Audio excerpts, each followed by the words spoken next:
ಸಾಗರ್ ಗಂಗರವರೇ, ರಹೀಂ ಖಾನ್ ಅವರೇ, ವಿಜಯ್ ಸಿಂಗ್ ಅವರೇ, ಬಾದಲ್ ಅವರೇ, ಮಹಾನಾರಾಯಣ ಅವರೇ, ಶನಿ ಅವರೇ, ಇಲ್ಲಿ ಸೇರ್ತಕ್ಕಂಥ ಎಲ್ಲ ಅಕ್ಕಪಡೆಯ ಎಲ್ಲ ಗೌರವಿತ ಸದಸ್ಯರೇ, ನನ್ನ ಪ್ರೀತಿಯ ವಿದ್ಯಾರ್ಥಿನಿ, ಹೆಣ್ಣು ಕುಟುಂಬದ ಹೆಣ್ಣಿಲ್ಲ ಅಂದರೆ ಸಮಾಜವಾಗಿ ನಾವ್ಯಾರು ಬದುಕಲಿಕ್ಕೆ ಸಾಧ್ಯ ಇಲ್ಲ. ಹೆಣ್ಣು ಅಂದ್ರೆ ಭೂಮಿ, ಹೆಣ್ಣು ಅಂದ್ರೆ ಧೈರ್ಯ, ಹೆಣ್ಣು ಅಂದ್ರೆ ಭರವಸೆ, ಹೆಣ್ಣು ಅಂದ್ರೆ ಒಗ್ಗಟ್ಟು, ಹೆಣ್ಣು ಅಂದ್ರೆ ಶಕ್ತಿ, ಹೆಣ್ಣು ಅಂದ್ರೆ ಬೆಳಕು.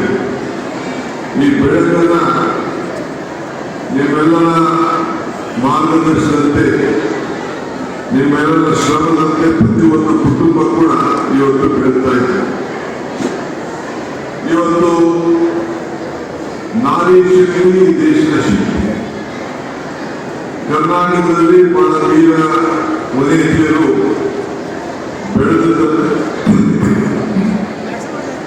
ಬೆಳೆದನ್ನ ಇತಿಹಾಸವನ್ನು ನಾವು ನೋಡಿದ್ದೇವೆ.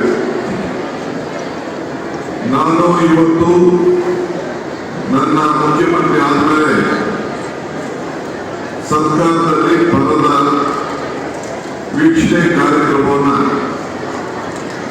ನಾನು ಇವತ್ತು ಬಸವ ಕಲ್ಯಾಣ ಬಸವಣ್ಣವರ ಅನುಭವ ಮಂಟಪದಿಂದ ಪ್ರಾರಂಭ ಮಾಡಬೇಕು ಅಂತೇಳಿ ತೀರ್ಮಾನ ಮಾಡಿ ಈ ಬಸವ ಕಲ್ಯಾಣದ ಅನುಭವ ಮಂಟಪಕ್ಕೆ ಭೇಟಿ ಕೊಟ್ಟು ಇದರಿಂದ ಗುಲ್ಬರ್ಗ ಹೋಗಿ ಈ ಕಲ್ಯಾಣ ಕರ್ನಾಟಕದ ಎಲ್ಲ ಅಧಿಕಾರಿಗಳ ಹತ್ರ ಜನಪ್ರತಿಗಳ ಚರ್ಚೆ ಮಾಡುವಂತ ಕಾರ್ಯಕ್ರಮವನ್ನು ಹಮ್ಮಿಕೊಂಡಿದ್ದೇವೆ.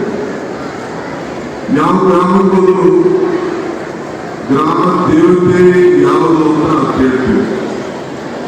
ಅಂದ್ರೆ ಪ್ರತಿ ಭೂಮಿಗೂ ಕೂಡ ಮಾತೃಭೂಮಿ, ಭೂಮಿ ತಾಯಿ ಅಂತ ಹೇಳಿ ನಮ್ಮಲ್ಲಿ ಹಿರಿಯರೆಲ್ಲ ನಮಗೆ ಮಾರ್ಗದರ್ಶನವನ್ನು ಕೊಟ್ಟಿದ್ದಾರೆ. ಇವತ್ತು ಮಹಿಳೆಯರ ಸುರಕ್ಷತೆಗೆ ಅಕ್ಕಪಡೆ ಈ ರಾಜ್ಯದಲ್ಲಿ ತಯಾರಾಗಿದೆ.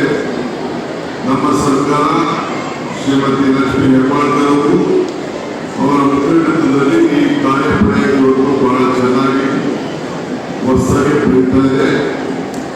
ಯಾರು ಈ ಪಡೆಗೆ ಸೇರ್ಕೊಂಡಿದ್ದೀವಿ ಅವರೆಲ್ಲರೂ ಕೂಡ ನಮ್ಮ ಸರ್ಕಾರದ ಪರವಾಗಿ ತುಮಕೂರು ಜಿಲ್ಲೆಯ ಶುಭಾಶಯ ಮತ್ತು ಅಭಿನಂದಿಸಲಿಕ್ಕೆ ನಾನು ಬಯಸ್ತಾ ಇದ್ದೇನೆ.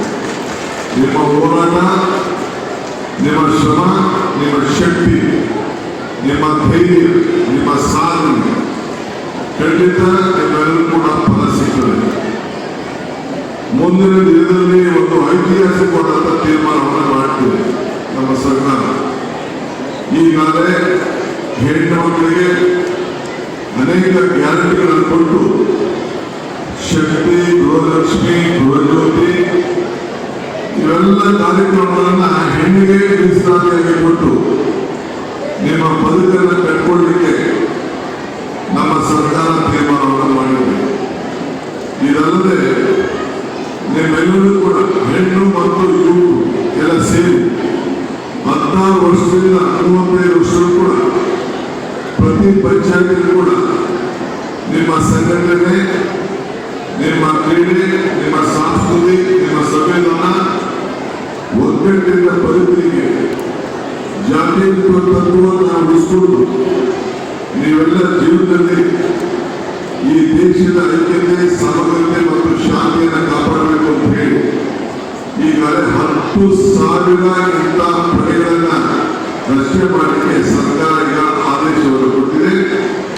ನೀವು ಒಂದು ಪಂಚಾಯತಿಗೆ 200-300 ಜನ ಯುವಕ ಯುವತಿಯರನ್ನ ಸೇರಿಸಿ ನಿಮ್ಮಲ್ಲಿರುವಂತಹ ಶಕ್ತಿ ಪ್ರದರ್ಶನ ಮಾಡಿ ನಿಮ್ಮಲ್ಲಿರುವ ಸಂಘಟನೆ ಚತುರತೆ, ನಾಯಕತ್ವ, ನಿಮ್ಮ ಎಲ್ಲ ತರದ ಗುಣಗಳನ್ನ, ಪ್ರತಿಭೆಗಳನ್ನ ಹೊರಗಡೆಗೆ ಬಿಂಬಿಸಲಿಕ್ಕೆ ನೀವು ಕಾರ್ಯಪ್ರವೃತ್ತರಾಗಬೇಕು. ಆ ದೃಷ್ಟಿಯಿಂದ ಈಗಾಗಲೇ ನಾವು ಸಂಘಟನೆಗಳನ್ನ ನಾವು ಪ್ರಾರಂಭವನ್ನು ನಾವು ಈಗಾಗಲೇ ಮಾಡಲಿಕ್ಕೆ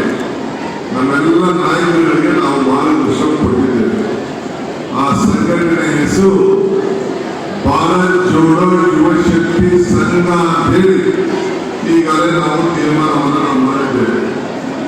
ಮಾತು ದೇವೋ ಭವ ಅಂದ್ರೆ ತಾಯಿಯನ್ನ ದೇವತೆ ಅನ್ನೋದನ್ನ ನಾವೆಲ್ಲ ಕರಿತೇವೆ. ಹಂಗೆ ಇವತ್ತು ನೀವೆಲ್ಲ ಎಲ್ಲ ಹೆಣ್ಮಕ್ಳಿಗೆ ನಾವು ಕುಟುಂಬದ ವಿದ್ಯಾಭ್ಯಾಸವನ್ನು ಕುರಿತು ಸಮಾಜಕ್ಕೆ ಕುಟುಂಬಕ್ಕೆ ಒಂದು ದೊಡ್ಡ ಮಾರ್ಗದರ್ಶನ ಕೊಡಿ ಅಂತ ಹೇಳಿ ನಿಮ್ಮ ಮೇಲೆ ನಾವು ಭರವಸೆಯನ್ನು ಇಟ್ಟಿದ್ದೇವೆ. ಅದಕ್ಕೋಸ್ಕರ ನಾವು ಗೃಹಲಕ್ಷ್ಮಿ, ಗೃಹಜ್ಯೋತಿ ಇವೆಲ್ಲ ಶಕ್ತಿ ಇವೆಲ್ಲ ಕಾರ್ಯಕ್ರಮಗಳನ್ನ ಯುವನಿಧಿ ಇವೆಲ್ಲ ಕಾರ್ಯಕ್ರಮಗಳನ್ನ ನಾವು ತಂದಿದ್ದೇವೆ. ಇನ್ನ ಮುಂದಕ್ಕೆ 16 ಇಂಥ ಕಾರ್ಯಕ್ರಮಗಳನ್ನ ನಿಮ್ಮ ಬದುಕಿನಲ್ಲಿ ಬದಲಾವಣೆ ತರಲಿಕ್ಕೆ ನಾವೆಲ್ಲ ಪ್ರಯತ್ನವನ್ನು ಮಾಡ್ತಾ ಇದ್ದೇವೆ. ನೀವೆಲ್ಲ ನಮ್ಮ ಜೊತೆ ಕೈ ಜೋಡಿಸಿ ನಿಮಗೆ ಶಕ್ತಿ ಕೊಡುವಂತ ಜವಾಬ್ದಾರಿ ನಮ್ಮದು, ಮಾರ್ಗದರ್ಶನ ಕೊಡುವಂತ ಜವಾಬ್ದಾರಿ ನಮ್ಮದು. ನಿಮ್ಮನ್ನ ನಾಯಕರನ್ನಾಗಿ ಮಾಡಬೇಕು ಅಂತ ಹೇಳಿ ಪಂಚಾಯತಿಯಿಂದ ಪಾಲ್ಗೊಳ್ಳಲು ಕೂಡ ನೀವೆಲ್ಲ ನಾಯಕತ್ವವನ್ನು ವಹಿಸಿಕೊಳ್ಬೇಕು. ನಿಮ್ಮ ಬದುಕಿನಲ್ಲಿ ಕಟ್ಕೊಂಡು ಕೂಡ ನೀವೆಲ್ಲ ನಾಯಕರಾಗಬೇಕು. ರಾಜಕಾರಣದಿಂದ ಮಾತ್ರ ನಾಯಕರಲ್ಲ, ನಿಮ್ಮೆಲ್ಲರ ಬದುಕಿನಲ್ಲೂ ಕೂಡ ನೀವು ಮುಂದಾಳತ್ವವನ್ನು ವಹಿಸಿಕೊಂಡು ನೀವೆಲ್ಲ ಹೋಗಬೇಕು. ನಾನು ನಿಮ್ದಾದ ಮೇಲೆ ಅನುಭವ ಪಡೆದು ಹೋಗಬೇಕು.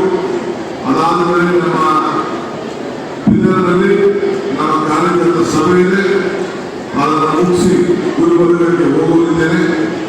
ಆದ್ದರಿಂದ ನಾವ್ಯಾರು ಈ ವಿಷಯ ಮಾತಾಡಬೇಕು, ನೀವೆಲ್ಲರೂ ಕೂಡ ಶುಭ ಹಾರೈಸಿ ನಿಮ್ಮ ಜೊತೆಯಲ್ಲಿ ಡಿ.ಕೆ. ಶಿವಕುಮಾರ್ ಮತ್ತು ಡಿ.ಕೆ. ಶಿವಕುಮಾರ್ ಸರ್ಕಾರ ಜೊತೆಯಲ್ಲಿ ನನ್ನ ಮಾತನ್ನ ಹೇಳಲಿಕ್ಕೆ ನಾನು ಬಯಸ್ತಾ ಇದ್ದೇನೆ.